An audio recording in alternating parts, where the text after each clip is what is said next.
respecto al artículo 16, que es tan importante en nuestro ejercicio profesional como abogados amparistas. Les comentaba yo que teniendo conocimiento pleno del contenido y alcance de las instituciones jurídicas que se establecen en el artículo 14 y 16 de la Constitución, vamos a lograr el 90% de nuestros amparos. Realmente ahí está toda la materia. ¿Ok?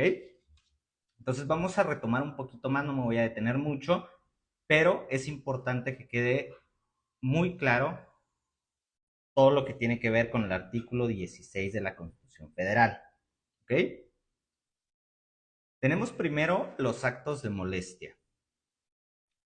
Los actos de molestia tienen que cumplir con las siguientes formalidades y requisitos constitucionales.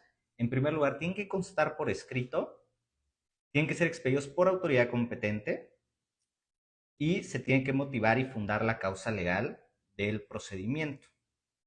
Motivar y fundar, esto es completamente importantísimo. Tenemos que la motivación son las causas por las cuales la autoridad considera que en el caso concreto se actualiza una hipótesis normativa. Y fundar, desde luego, es establecer con precisión cuáles son los artículos aplicables al caso concreto o al acto de molestia en particular. ¿Ok? Existe, por ejemplo, falta de fundamentación, indebida fundamentación y ausencia de fundamentación. Son tres cosas completamente distintas. ¿Ok? Una indebida fundamentación es cuando, por ejemplo, eh, una autoridad de tránsito, por ejemplo, te impone una multa y te dice, no traías el cinturón, eso es una multa de acuerdo al artículo 27 del reglamento de tránsito municipal. Y resulta que no es el 27, es el 24. Estamos ante una indebida fundamentación, porque sí lo intentó fundar, pero no lo hizo de una manera adecuada. ¿Ok? Ausencia total de fundamentación, eso significa que no hay ni un artículo que nos diga cuál es la razón del por qué están invadiendo tu esfera jurídica. Únicamente es un acto de autoridad completamente arbitrario. Por eso, cuando nos encontramos ante una ausencia total de fundamentación, la ley de amparo nos permite acudir sin agotar ningún tipo de mecanismo ordinario de defensa, podemos acudir de inmediato al juicio de amparo ante la ausencia total. ¿Por qué? Porque es un acto eminentemente arbitrario e inconstitucional, porque no están fundando ni siquiera o tratando de fundamentar un acto de molestia en tu contra. ¿Ok? Insuficiente fundamentación. Esto significa, si me estás diciendo cuáles son los artículos de tu competencia, por ejemplo, pero no cuáles te dan autorización para ingresar, por ejemplo, a mi domicilio. En qué casos sí, en qué casos no. Entonces, desde luego que es una fundamentación insuficiente. Siempre que tú en un amparo directo o indirecto contravengas la fundamentación y motivación que realizó la autoridad responsable y te concedan el amparo, nunca va a ser un amparo de fondo. ¿Ok? Nunca te van a decir, como no fundaste y motivaste, a menos que se trate, por ejemplo, de actos administrativos, de multas y demás, que pudiera dar una nulidad, ¿no? En determinado momento. Pero un amparo de fondo nunca lo vas a tener, por ejemplo, en una sentencia penal, donde ya condenaron a tu cliente, vas al amparo directo y dices, existió una indebida motivación, ¿ok? La sala penal estableció que mi cliente era responsable del delito de extorsión agravada. Sin embargo, no dijo las razones por las cuales se había actualizado la agravante consistente en que el sujeto pasivo fuera un menor de edad. Si te conceden el amparo, será para el efecto de que la autoridad responsable motive adecuadamente, diga las razones por las cuales se estima que se actualizó esa hipótesis normativa. ¿Okay? No será para que salgas como si se tratara de una violación de fondo, por ejemplo. El tipo penal dejó de existir. desde luego, te tienes que ir a tu casa. Eh, la pretensión punitiva ya prescribió, será un amparo de fondo. ¿Por qué? No te pueden juzgar por un delito ya prescrito. ¿Estamos de acuerdo? Son violaciones de forma las que tienen que ver con fundamentación y motivación. Y en consecuencia, el amparo que te concedan será para el efecto de que se subsanen estos vicios de forma, que es que se funde y se motive. Y ahora sí, vendrá probablemente después un amparo de fondo. ¿Ok? Eso es lo primero.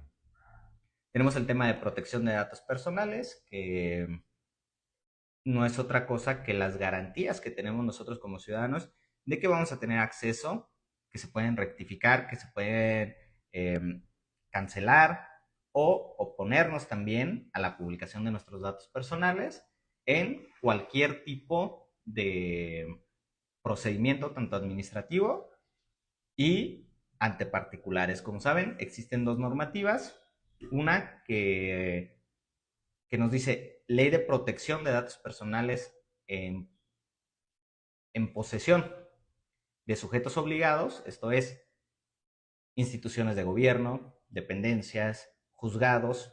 Si ustedes promueven un juicio en primera instancia o incluso un juicio de amparo, les van a decir en el acuerdo inicial que tienen derecho a que sus datos personales sean reservados, que si no hacemos una manifestación al respecto se entiende que no queremos que sean publicados. Y, desde luego, tienen que tener ese tratamiento nuestros datos personales. Ahora, vimos también que el artículo 16 de la Constitución nos establece las tres formas de detención constitucionalmente válidas. A nadie puede afectarse su libertad deambulatoria, su libertad personal, salvo en tres supuestos muy específicos: flagrancia, caso urgente y orden de aprehensión. Son las únicas formas en las que nos pueden detener. Flagrancia, su nombre lo dice, tiene que flagrar, tiene que iluminarse frente a los ojos de cualquier persona, aunque no sea estudiosa del derecho, tiene que entender que se está cometiendo un delito. Por ejemplo, un homicidio. Cualquier persona, aunque no tenga ninguna instrucción, puede saber perfectamente que una persona está privando de la vida a otro. Y en ese momento, la Constitución, artículo 16, nos autoriza que cualquier persona podamos detenerla si está cometiendo el delito o inmediatamente después de haberlo cometido. Y con la misma prontitud ponerla a disposición del Ministerio Público. ¿Ok? Cuando no flagra un delito. Por ejemplo, en falsificación de moneda. A mí en un retén me detienen, traigo, no sé, 50,000 pesos en billetes falsos y el policía me dice, te voy a llevar detenido. A ver, espérame, ¿por qué? Porque estos billetes se ve que son falsos. ¿Tú eres un perito? No. Entonces, ¿qué me vas a llevar detenido para darle esos billetes a un perito, a un experto en identificación de moneda, que me diga, estos billetes no cuentan con los eh, mecanismos de seguridad, hologramas y demás del Banco de México, y en consecuencia es una moneda falsa? Y mientras yo detenido. Pero eso significa que tú como policía captor no tenías la certeza de que yo estaba cometiendo el delito. Me detuviste para investigar. Entonces voy a salir libre. Con un buen abogado, en la audiencia inicial me voy a mi casa. De la misma manera en un fraude.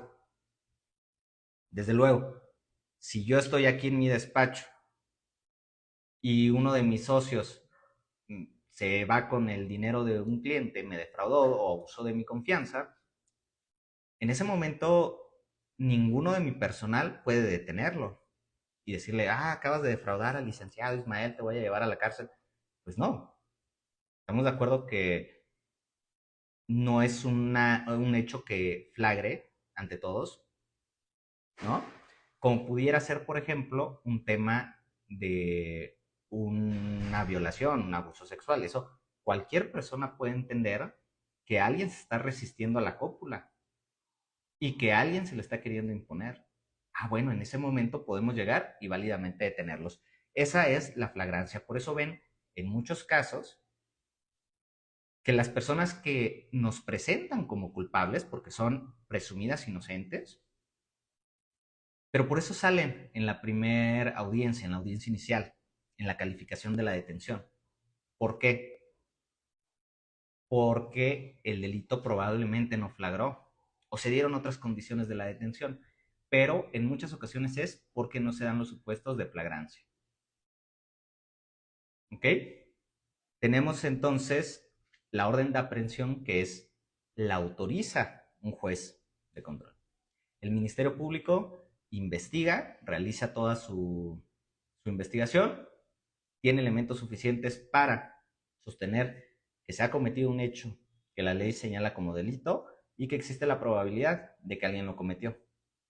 Pero por la situación específica de esta persona, no lo puede conducir al proceso a través de un citatorio. ¿Por qué? Porque seguramente se le va a ir. Imagínense, digo, si a una persona medianamente, digamos, que tenga un modo de vivir honesto, que todos podemos encontrarnos en un tema de naturaleza penal, te dan un citatorio, pues pudieras decir, ay, híjole, sí voy, no voy, ¿no? Pero imagínense a alguien de la delincuencia organizada que le llegue un citatorio y te voy a imputar de delincuencia organizada, por favor, comparece a las 11 de la mañana el viernes. Por supuesto que no va a ir. Y por supuesto que no lo vuelves a ver. ¿Qué hace el Ministerio Público? Solicita una audiencia privada ante el juez de control, le expone los datos de prueba con los que cuenta, hace patente la probabilidad de que tú lo cometiste y le da argumentos para justificar la necesidad de cautela, el riesgo de fuga, el riesgo para las víctimas, para el propio proceso. Y sabes que lo tenemos que conducir de esta manera porque si no, se nos va a ir. ¿Ok? El juez la autoriza, es una orden de aprehensión. Entonces ya la persona está en su casa, en la plaza comercial o donde lo encuentre, y se ejecuta esa orden de aprehensión, que es únicamente un medio de conducción para hacerte llegar al proceso con todas las garantías y que siga el curso, el proceso. Y tenemos finalmente el caso urgente, que este caso urgente ya no se utiliza en la práctica, ya no lo van a ver. ¿Por qué? Porque nos dice el artículo 16, cuando se trate de un delito grave, calificado así por la ley y ante el riesgo fundado de fuga, siempre y cuando no se pueda ocurrir ante la autoridad judicial para que nos emita una orden de aprehensión, en razón de la hora, lugar o circunstancia, el Ministerio Público puede, bajo su más estricta responsabilidad, detener a la persona y justificarlo así, por caso urgente. ¿Cuál es la situación? ¿Por qué creen ustedes que ya no funciona, ya no se actualiza? Muy sencillo. Porque ahora podemos pedir, como ministerios públicos, órdenes de aprehensión por cualquier medio electrónico. Y es completamente válido. Una videollamada, un mensaje de WhatsApp, no lo sé. Cualquier tipo de medio electrónico. Desde luego que ya no lo puedes justificar. Como antes, que decía el Ministerio Público, ya sabes qué, ya estoy investigando a una persona, me acaba de llegar un testigo, me dice que es Juan Pérez, ya me trasladé a la casa de Juan Pérez, tengo ahí un operativo de policías sin ingresar a su casa porque no tengo ninguna orden, pero son las 12 de la noche, el juzgado me queda una hora y media y en lo que voy de manera presencial al juzgado de guardia, solicito casi por escrito la orden, no, se nos fue. Entonces por eso lo autoriza así la Constitución. Es algo que desde luego ya tiene que eliminarse de la propia Constitución, ya que no tiene ningún fundamento jurídico y sí se puede prestar a temas de abusos por parte del Ministerio Público, porque pues podría decir, a mí me autoriza la Constitución a detenerte de esta manera, sin orden judicial. Que desde luego hay algo que muy claramente dice, bajo su más estricta responsabilidad. Entonces, te llega a detener un ministerio público por estos motivos, caso urgente, le vas a poner una queja que no se la va a acabar. Entonces ya realmente no lo hace. ¿Ok? La calificación de la detención. El juez de control va a calificar la detención en audiencia inicial siempre que se trate de flagrancia y caso urgente. ¿Ok? Únicamente en los casos de flagrancia y caso urgente, el juez de control en audiencia inicial va a calificar y ratificar en su caso la detención o ordenar la libertad de la persona bajo las reservas de ley. ¿Por qué consideran ustedes que solo en estos dos casos y no en una orden de aprehensión? Porque desde luego, en la orden de aprehensión ya lo valoró e incluso ese mismo juez probablemente ya ordenó que te detuvieran y que así te condujeran al proceso. Desde luego que no se va a poner a calificar su propia determinación. Eso ya es completamente legal. Temas de arraigo. Los arraigos es una suerte de un híbrido, podríamos decirlo así, entre una prisión preventiva y un tema de retención ministerial. ¿Ok?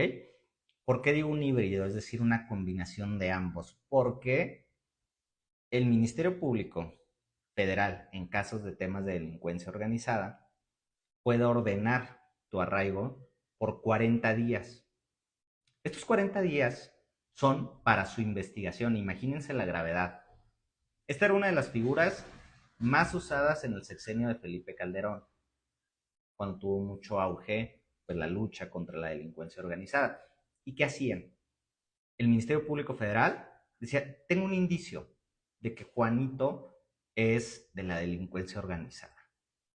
¿Es un indicio fundado? ¿Es un indicio suficiente? Por supuesto que no, porque si no, habría ido por una orden de aprehensión. Entonces, para brincarse a los jueces de control o a los jueces de distrito especializados en estos temas, decía el Ministerio Público, bueno, yo tengo aquí la facultad de arraigarte 40 días para investigarte. Y entonces iban por la persona, la llevan a un hotel, porque no la pueden meter a un cerezo porque no está en prisión preventiva, ni retenido ministerialmente en unos separos. Entonces te llevaban a un hotel y te decían, pues aquí vas a estar, desde luego no en un hotel 5 estrellas, ni con todas las comodidades, pero pues, estabas ahí, al menos pues en un hotel, estás con una tele, y ahí te quedabas 40 días. Incluso podrían ampliarlo, otros 40 más. 80 días detenidos a voluntad del Ministerio Público. Imagínense lo riesgoso. Que desde luego establece aquí únicamente por delincuencia organizada. Había normativas estatales, códigos penales, que preveían esta figura también, el tema de arraigo. La Suprema Corte declaró todas estas figuras locales inconstitucionales, pero ojo, en temas federales y delincuencia organizada todavía te la podrían aplicar. Después nos dice la propia Constitución que por delincuencia organizada se entiende una organización de hecho de 3 o más personas para cometer delitos en forma permanente o reiterada en los términos de la ley de la materia.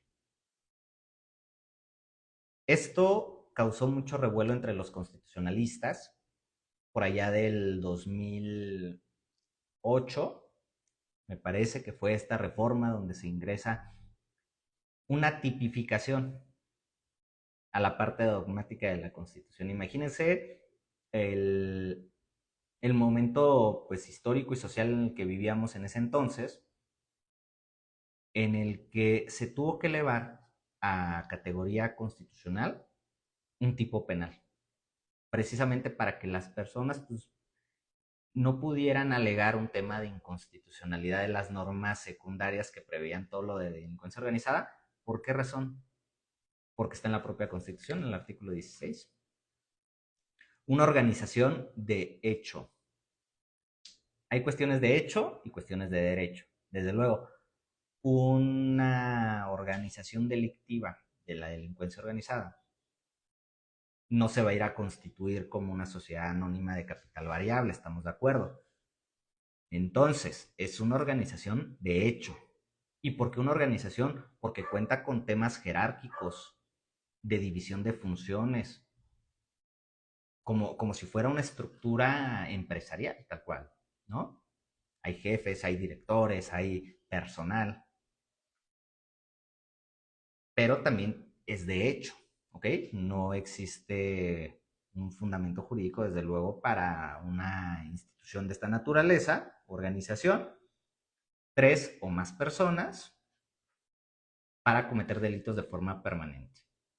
No es, vamos a hacer esta actividad el día de hoy, nos juntamos entre cinco y decimos vamos a robar un Oxxo. No, ¿por qué? ¿Es una organización de hecho? Pues sí, porque nos acabamos de organizar. Quizás yo era el jefe, él era el que cuidaba y además, no. Pero no es de forma permanente, es decir, no es lo que hacemos de manera reiterada o de manera esporádica, sino es de manera permanente. ¿Ok?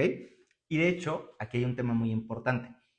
Como saben, en este sexenio de AMLO hubo un tema muy específico de combate a la ilusión fiscal, a la defraudación al fisco. Y tuvieron el descaro los legisladores de tipificar como delincuencia organizada las empresas factureras. Y a ver, no estoy diciendo que sea bueno y que se justifique, ni mucho menos. Un delito es un delito.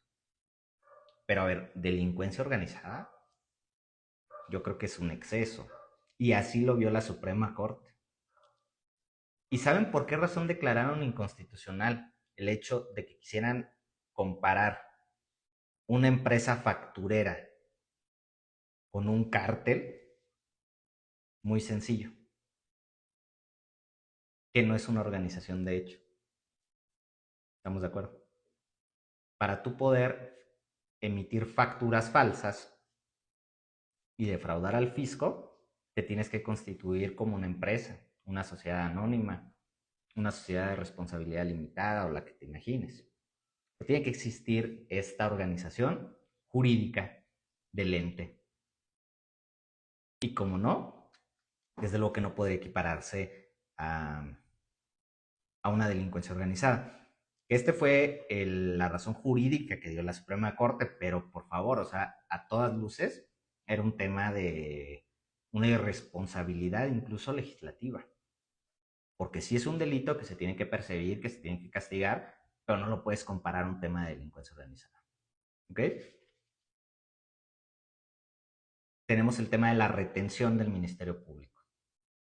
El Ministerio Público te puede retener 48 horas para tener los elementos suficientes para judicializar el asunto y llevarte a una audiencia inicial ante el juez de control. ¿Okay? En esas 48 horas tiene que determinar si judicializa el tema o te... A partir de esa hora empiezan a contar sus 48 horas. No a partir de que eres detenido. Porque te pueden detener a las 11 y en el traslado de la detención. Si te detienen, por ejemplo, por el robo de un vehículo, es flagrancia, te llevan ante el Ministerio Público, te ponen a disposición. El Ministerio Público tiene 48 horas para resolver tu situación jurídica. Y dice, sí, tengo elementos para proceder, muy bien. Solicito una audiencia inicial. Tú sigues detenido, pero ya puesto a disposición de la autoridad judicial. Frente a eso, tú tienes 72 horas de otro plazo que tiene el juez de control para resolver tu situación jurídica. Entonces ya llevas 5 días detenido en caso de flagrancia. Y si solicitas para tu defensa que se duplique este plazo de 72 horas y se convierte en 144, ya tienes 8 días detenido. Para que después te pudieran decir, una disculpa, no se acreditaron los elementos, pero pues ya estuviste tanto tiempo en prisión. ¿Ok? Ahora bien, El tema del cateo también está previsto en el artículo 16, pues es digamos, el acto de molestia por excelencia. Nos dice, solo podrá expedirlo la autoridad judicial, a solicitud desde luego del Ministerio Público. ¿Qué tiene que expresar el Ministerio Público en su solicitud? El lugar que ha de inspeccionar, la persona u objetos que se traten de encontrar dentro de ese inmueble. Únicamente se puede limitar la diligencia, ¿ok? Y cuando se concluya se tiene que levantar un acta firmada ante testigos.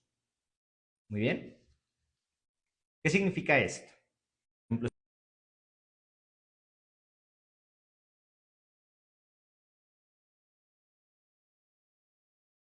son personas que identifico como los autores de este crimen. A eso se debe limitar la diligencia. Hay ocasiones en que los ministerios públicos, de una manera muy creativa, como lo suelen hacer, se inventan una historia para que el juez de control autorice el, el cateo, y es un cateo disfrazado, es decir, van a buscar otras cosas. Y ya en el momento dicen, es un descubrimiento nuevo. Resulta que esta persona, aparte de el arma que encontramos, resulta que tiene una tonelada de cocaína. Bueno, pues vamos a desglosar y vamos a hacer otra imputación, ¿no? Pero realmente eso es lo que tiene que constar. En primer lugar, el orden de cateo la autoriza el juez de control a solicitud del Ministerio Público. Bien, se levanta un acta, se firma por testigos de los que están presentes, y en caso de que no quieran firmarlo, pues desde luego lo firma la autoridad, no le resta ningún tipo de validez. La privacidad de las comunicaciones, su inviolabilidad, también lo contempla el artículo 16. ¿Y qué importante es esto? ¿Por qué? Porque primero nos dice que la ley va a sancionar penalmente cualquier intromisión a nuestras comunicaciones privadas. ¿Por qué? Porque es una extensión de nuestra vida privada. Si a nosotros nos revisan el celular, no nos va a dar gusto que encuentren ciertas cuestiones personales quizás, aunque no tengamos nada que esconder. Pero imagínense que el Ministerio Público, un policía en la calle, nos diga, a ver, préstame tu celular, lo voy a revisar. A ver, espérame, ¿por qué el celular? ¿No? Porque quiero ver a ver con quién te estás hablando y a ver si no traes temas delictivos, y que encuentren por ahí fotos de tus gustos o de lo que te pudieras imaginar, de tu vida privada, de fotos o videos que tengas con tu novia, no lo sé. Desde luego que esa invasión a la esfera más íntima de las personas, que es la vida privada, es inaceptable. Y la ley penal lo tiene que castigar, así lo establece la Constitución. Entonces, pero también el constituyente no es iluso. Nos dice, tenemos que modular también este derecho únicamente cuando se trate de temas de carácter penal para la investigación de los delitos. Ahí sí vamos a intervenir las comunicaciones, cuando se justifique, desde luego. Y no va a ser nada más porque el Ministerio Público diga o se le ocurra.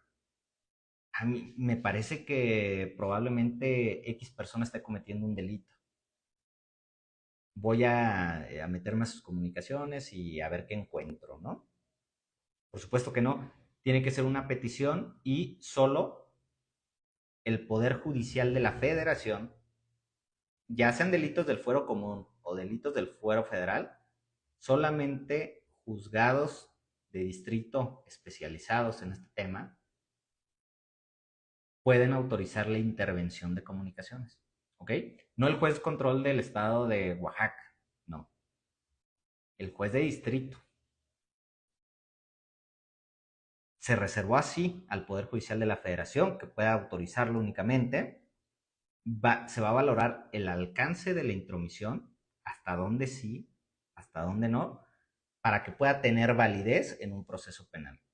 Si no se cumple con estos requisitos, cualquier comunicación que se aporte como prueba a un proceso penal no va a tener ninguna validez, porque fue obtenida con violación a los derechos humanos. ¿Qué derechos humanos?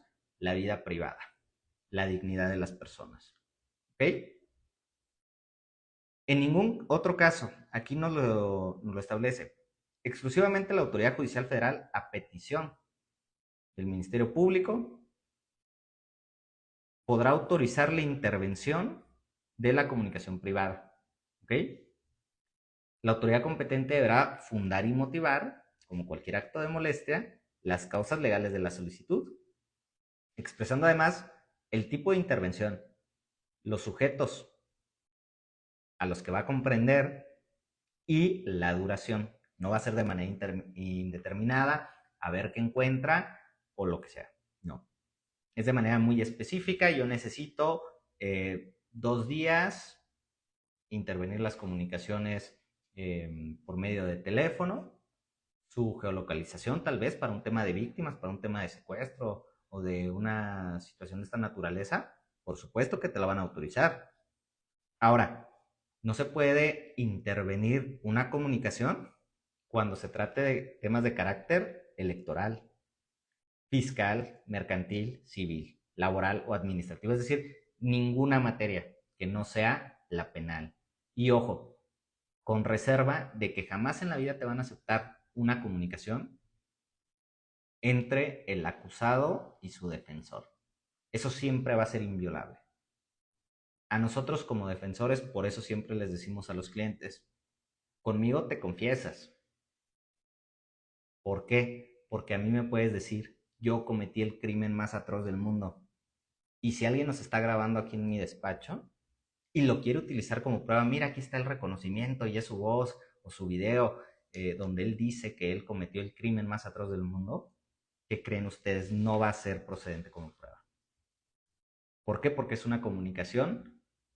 En materia penal, la comunicación más sagrada que existe es entre el acusado y el defensor. Eso jamás en la vida en ningún país democrático lo van a aceptar como prueba. No es la excepción en nuestro país. ¿Ok? Se contempla también la figura de los jueces de control para resolver cualquier situación en forma inmediata y por cualquier medio, solicitudes de medidas cautelares, providencias precautorias y técnicas de investigación de la autoridad. ¿Ok? Es lo que estábamos hablando hace rato. Por cualquier tipo de medio, que sea lo más ágil y lo más efectivo para que se realicen de manera inmediata. Que necesita un orden de aprehensión, solicítamela por medios electrónicos a la hora que sea. Necesito una técnica de investigación, un cateo, ¿ok? Necesito que de inmediato me provea sobre una providencia precautoria, el embargo de bienes, porque si no, no voy a tener para reparar el daño de la víctima. Ah, bueno, en cualquier momento se lo puede solicitar de esa manera, fundando y motivando, desde luego. Y después, quizás, en los casos que así lo prevea la ley, que conste por escrito. Pero lo puedes hacer una petición por cualquier medio electrónico y para eso están los jueces de control, tanto locales como federales, para resolver estas técnicas de manera inmediata. ¿Ok? Visitas domiciliarias. Aquí estamos hablando de un tema completamente administrativo, que puede ser laboral, sanitario, fiscal. Nada más. Nos dice el artículo 16, únicamente para cerciorarse de que se han cumplido los reglamentos sanitarios, bueno, de policía, exigir contabilidad.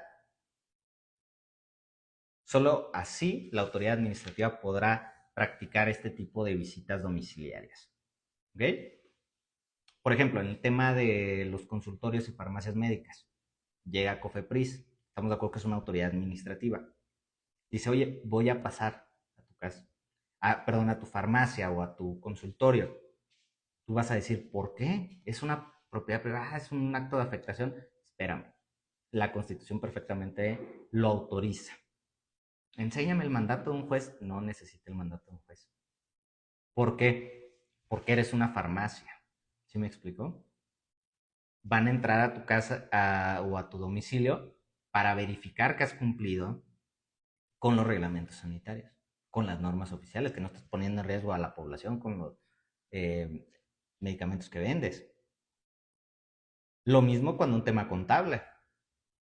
Llega a tu negocio Hacienda, dice, a ver, compadre, con permiso, necesito tu contabilidad. Antes que se llevaba de manera física, ahorita ya con el buzón tributario pues, realmente ya no se llevan casi estas visitas, pero podría pasar, ¿ok?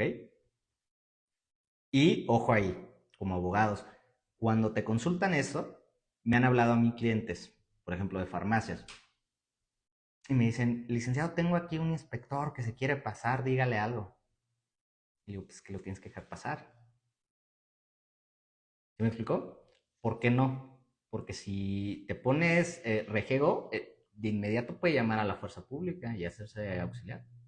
No, es que no trae la autorización del juez, no la necesita. Necesita un orden de visita de la propia autoridad administrativa.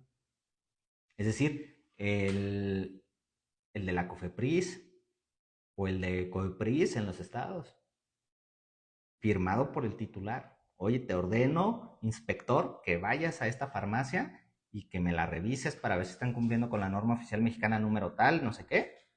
Ah, bueno, tienes que permitir el acceso. Entonces, como abogado, pues te ves mal, hablando con el, en altavoz ahí contra el inspector y diciéndole, te voy a meter una queja, una denuncia, estás invadiendo propiedad privada, por favor. No es un cateo, es una visita domiciliaria perfectamente contemplada y autorizada por la Constitución. Entonces, no es necesario. Siempre y cuando tenga un orden de visita, ¿eh? Porque también, si llega nada más así porque se le antojo, pues no. ¿Ok? Tenemos otra garantía, que toda la correspondencia que circule bajo cubierta por las estafetas en el país estará libre de todo registro. ¿Ok? Es decir, no nos van a leer las cartas que por ahí mandemos. Y finalmente, es algo que está ya en completo desuso, que en tiempo de paz ningún miembro del ejército puede alojarse en casa particular contra la voluntad del dueño, ni imponer prestación alguna. ¿Ok?